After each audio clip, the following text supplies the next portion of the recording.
దాంతో చేస్తుంది.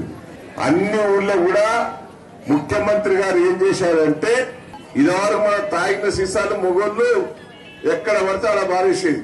ఆ సీసాలన్నీ జమ చేసి ఆ డంపింగ్ యార్డ్ తీసుకొచ్చి అమ్మే ఏర్పాటు చేసి గ్రామ పంచాయతీ కూడా ఆదాయం చెప్తాను. మంచిదేనా కాదా? ఇది గట్టిగా చప్పట్లు కొట్టాలి. మా అక్క చేయలేదు. ఎంత వచ్చినాయి ఇప్పుడు సీసాలు అమ్మితే? వాళ్ళు తాగిన మొగలు తాగిన సీసాలు అమ్మితే ఎన్ని వచ్చినాయి డబ్బులు?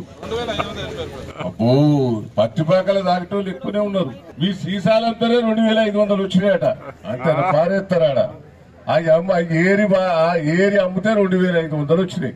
మీ ఊళ్ళో మొగోళ్ళు తాగేసి పారేసినాయి సీసాలు ఉన్నాయి, గుర్తున్నాయా? ఆ సీసాలన్నీ చేసి అమ్మినాం. అమ్మితే 1500 రూపాయలు వచ్చినాయి. ఎన్ని సీసాలు ఏమైనా లెక్కున్నదా? ఈ ఊళ్ళో తక్కువ తాగుతుందా ఎక్కువ తాగుతుందో దాంతో చేస్తుంది. అన్ని ఊళ్ళో కూడా ముఖ్యమంత్రి గారు ఏం చేశారంటే ఇదివరకు మన తాగిన సీసాలు మొగోళ్ళు ఎక్కడ పడితే అలా బారేసేది.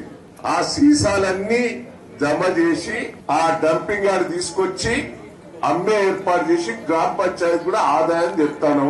మంచిదేనా కాదా? ఇది గట్టిగా చప్పట్లు కొట్టాలి. మా అక్క చేయలేదు. హాయ్ ఫ్రెండ్స్, మా టుడే టుమారో యూట్యూబ్ ఛానల్ చూస్తున్నందుకు చాలా థ్యాంక్స్.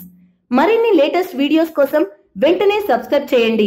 అలాగే ఈ బెల్ ని కూడా రింగ్ చేసేయండి. మా నోటిఫికేషన్స్ అన్ని మీ మొబైల్లో వస్తాయి. అలాగే మా వీడియోస్ మీకు నచ్చితే లైక్ చేయండి, షేర్ చేయండి, నచ్చకపోతే కామెంట్ చేయండి.